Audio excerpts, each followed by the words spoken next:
Hello everyone, किस चीज़ का इंतज़ार कर रहे हैं आप? 40% डिस्काउंट के साथ रिपब्लिक डे सेल अभी भी चल रहा है। 31 जनवरी से पहले अगर आप इस शानदार बुक को लेते हैं तो आपको 40% डिस्काउंट मिलेगा।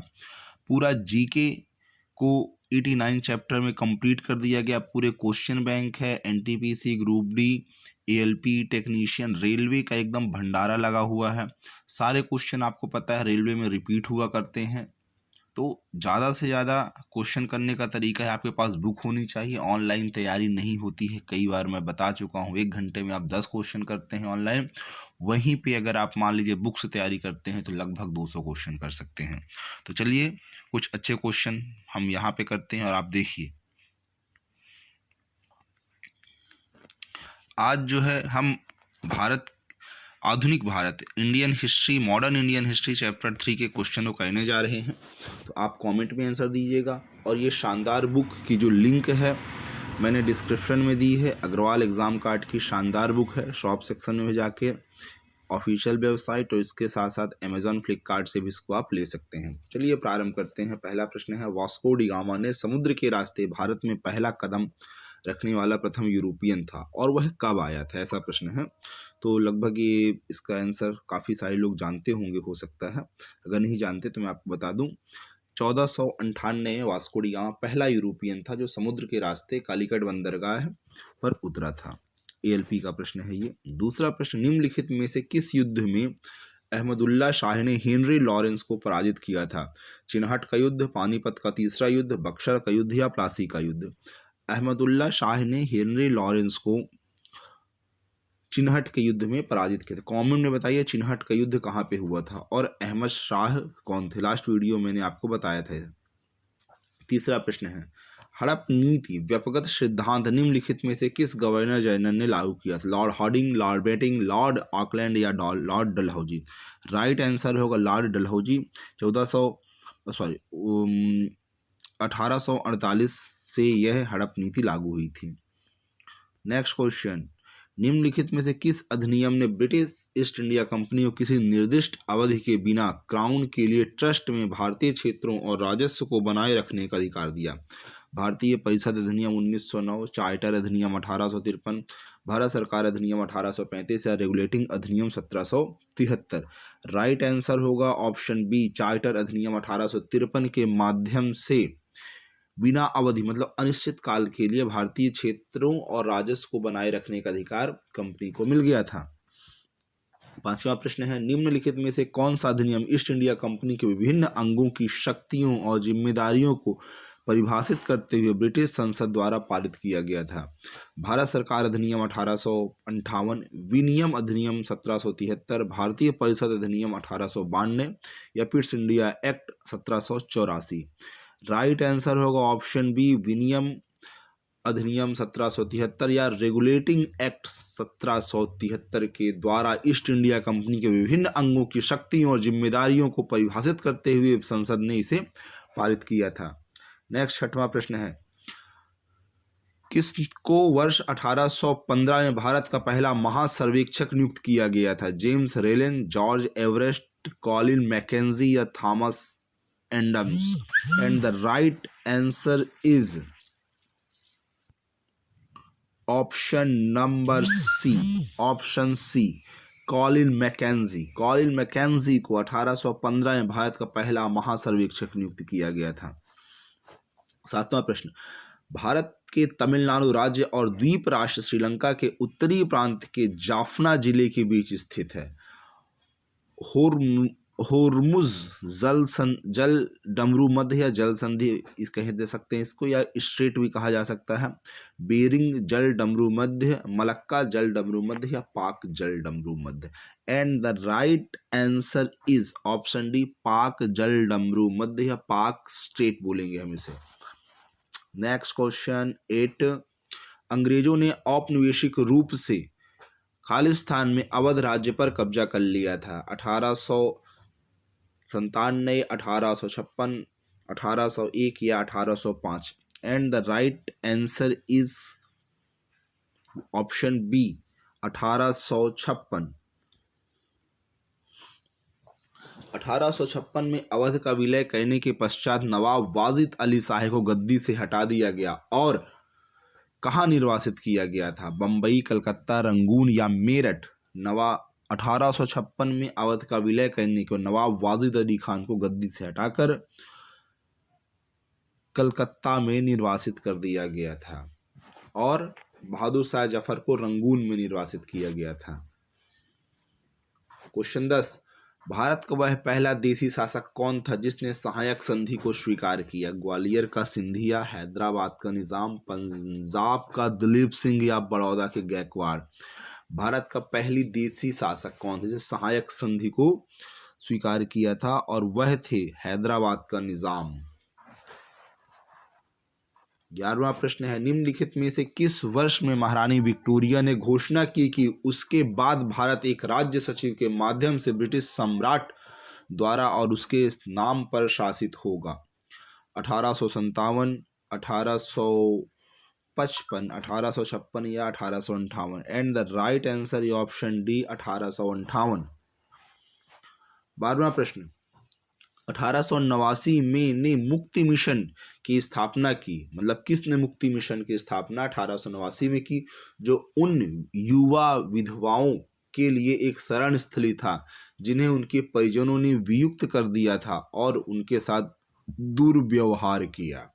तो 1889 में मुक्ति मिशन की स्थापना पंडिता रामाबाई के द्वारा की गई थी। पंडिता रामाबाई के द्वारा मुक्ति मिशन की स्थापना की गई थी विधवाओं के लिए। 13, किस मुगल सम्राट को अंग्रेजों ने रंगून भेज दिया था? बहादुर शाह जफर, बहादुर शाह तृतीय, बहादुर शाह अहमद शाह या बहादुर शाह प्रथम? तो बहादुर शाह जफर को जो है रंगून भेज दिया गया था और अहमद अली शाह को, नवाब अहमद शाह को कलकत्ता निर्वासित कर दिया गया था और इन्हें रंगून भेजा गया था। इनमें से किस स्वतंत्रता सेनानी का मूल नाम मणिकर्णिका था? मैडम कामा, किट्टूर चेन्नम्मा, सरोजनी नायडू या लक्ष्मी बाई? बहुत ही शानदार प्रश्न है। मणिकर्णिका जो है महारानी झांसी की रानी को कहा गया था। ऑप्शन डी इसका सही आंसर होगा।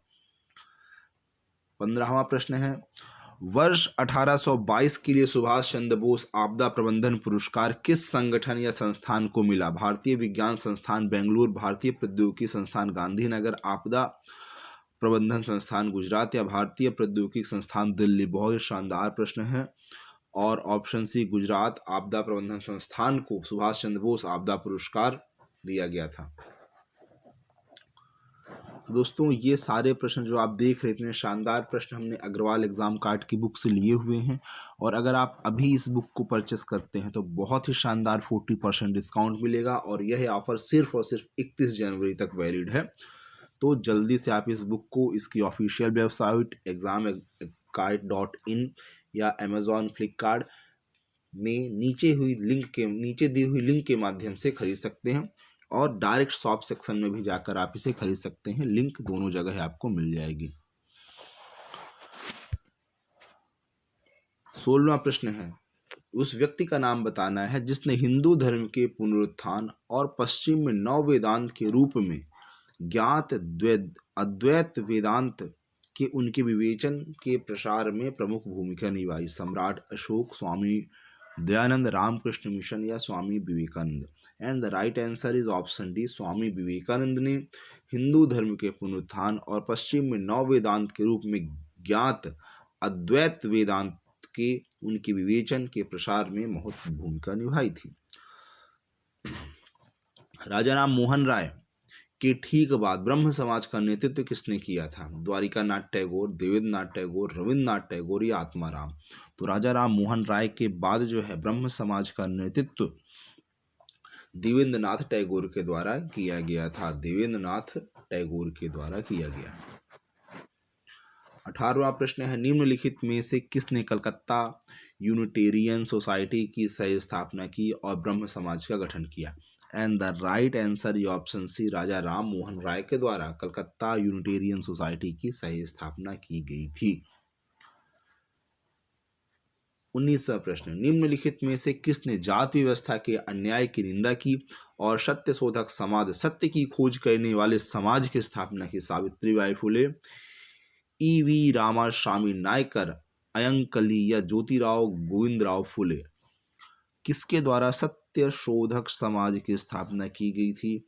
And the right answer is option D, Jyotirao Govindrao Phule, Jyotiba Phule भी कहते हैं। वर्ष, कौन से वर्ष में पुणे, सतारा, महाराष्ट्र के अन्य जिलों में परमहंस मंडली का गठन किया गया था? And the right answer is option A, 1849। Next, महिलाओं की एक पत्रिका वाम बोधनी पत्रिका के संस्थापक थे? राजा राम मोहन राय, देवेंद्रनाथ टैगोर, स्वामी विवेकानंद या उमेश चंद्र दत्ता? वाम बोधनी पत्रिका के संपादक, वाम बोधनी पत्रिका के संपादक ऑप्शन डी, उमेश चंद्र दत्ता थे। राजा राम मोहन राय के बारे में निम्नलिखित में से वह कौन सा कथन सत्य नहीं है? उन्होंने एकेश्वरवादियों को एक उपहार पुस्तक लिखी। वह सभी मनुष्यों की सामाजिक समानता में विश्वास रखते थे। उन्हें आधुनिक भारतीय पुनर्जागरण का अग्रदूत माना जाता है। उन्होंने आर्य समाज की स्थापना की। गलत आंसर होगा, उनके द्वारा आर्य समाज की स्थापना की गई थी, यह गलत है। आर्य समाज की स्थापना स्वामी दयानंद सरस्वती जी के द्वारा की गई थी, तो ये गलत है, बाकी सही है। आर्य समाज की स्थापना किसने की? तो आर्य समाज की स्थापना ही मैंने बताया ही, स्वामी दयानंद सरस्वती के द्वारा की गई थी। रामकृष्ण मिशन की स्थापना भारत सहित कई अन्य देशों में किसने की? रामकृष्ण परमहंस, माँ शारदा माई, राजा राम मोहन राय, स्वामी विवेकानंद? तो रामकृष्ण मिशन की स्थापना अन्य देशों में स्वामी विवेकानंद के द्वारा की गई थी। एनी बेसेंट ने बनारस में सेंट्रल हिंदू कॉलेज की स्थापना की, जिसके बाद उन्होंने यह कार्य किसको सौंपा था? मैडम एस.सी. Blavatsky, Swami Vivekananda, colonel H.S. कोलाल्ट या Madan Mohan Malviya? And the right answer ये ऑप्शन डी, मदन मोहन मालवीय। तो दोस्तों, हमने इस वीडियो में 25 प्रश्नों किया। नेक्स्ट वीडियो में हम अगले 25 प्रश्नों करेंगे। और मैं अगेन आपको बता दूं, यह शानदार क्वेश्चन जो है, आप अगर पढ़ना चाहते हैं तो हमारी किताब है अग्रवाल एग्ज़ाम कार्ड की, RRB NTPC JEE group D, ALP technician के सारे प्रीवियस ईयर क्वेश्चन और अन्य इनकी जो किताबें हैं जिसमें आप मैथ, रीजनिंग, जीके सारी चीज़ें पढ़ सकते हैं, वह सभी में अभी 40% का डिस्काउंट मिल रहा है। यह ऑफ़र लिमिटेड है। 21 जनवरी से पहले अगर आप इसे परचेस करेंगे तो आपको फ़ायदा होगा, अन्यथा आप लॉसेस में रहेंगे। आप खुद समझ सकते हैं 40% डिस्काउंट बहुत बड़ा अमाउंट है, और आप मार्केट से इसको लेंगे तो डिस्काउंट नहीं मिले, इसलिए ऑनलाइन प्रेफर करिए। एग्ज़ाम कार्ड की वेबसाइट या फ्लिपकार्ट ऑनलाइन से भी ले सकते हैं, लिंक डिस्क्रिप्शन में दी हुई है। Okay, thanks for watching, bye.